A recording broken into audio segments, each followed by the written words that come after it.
من الحاجات العجيبة جدا والظواهر الغريبة اللي ملهاش تفسير فعلي، لكنها ملحوظة، يعني مش في مصر بس، ملحوظة في العالم كله. حاجة احنا بنسميها اسم في الطب، لكن طبعا ده اسم مش رسمي. يعني مش هتلاقي اي كتاب كاتبها، ودي مش ظاهرة، مش حاجة طبية علمية، هي حاجة يعني ملاحظة او ملحوظة. اسمها الريكومندوما. ريكومند يعني يوصي، فريكومندد يعني العيان ده متوصي عليه. ريكومندوما معناها ان العيان اللي متوصي عليه الحالة بتاعته بتعك. في ظاهرة يعني عجز كل الأطباء عن تفسيرها، لكن كل الأطباء متفقين على حدوثها. طب ليه؟ يعني ليه الحالة اللي مش متوصي عليها بتمشي كويس في الغالب يعني، والحالة اللي متوصي عليها بتعك؟ طبعا في تفسيرات كتيرة للحكاية دي. يعني أحد التفسيرات إن هو مفيش حاجة اسمها كده، وإنه أنا عشان مركز قوي مع الحالة اللي هي متوصي عليها، فلما بتعك بركز بقى، بقول دي عكت عشان كان متوصي عليها.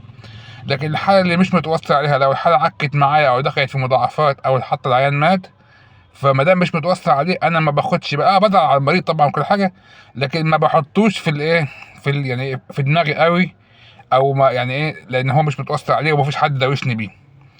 الحاجة التانية، هل مثلا الحالة اللي متوصي عليها بيبقوا اصلا الناس موصيين عليها، ويعني وجايبين ناس تحكي وتسأل وتشوف عشان هو اصلا حالته صعبة؟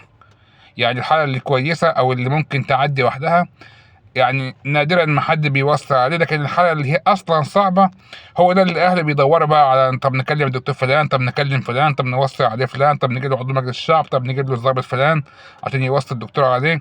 فقد يكون كده.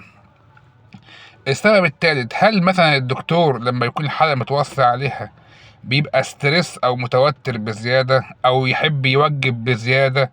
يعني مثلا قصة سمير غانم، ان هو يعني معظم التحاليل او التحليلات يعني لوفاته، ان هو مات بسبب اهتمام زيادة من الدكاترة، مش بسبب العكس. مش بسبب ان هو تم اهماله طبيا.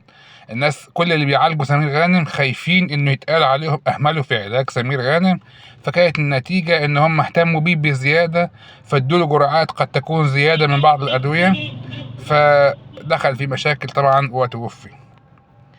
دي كلها اسباب ممكن تكون تفسيرات لظاهرة الريكومندوما التي اجمع عليها اطباء في كل دول العالم.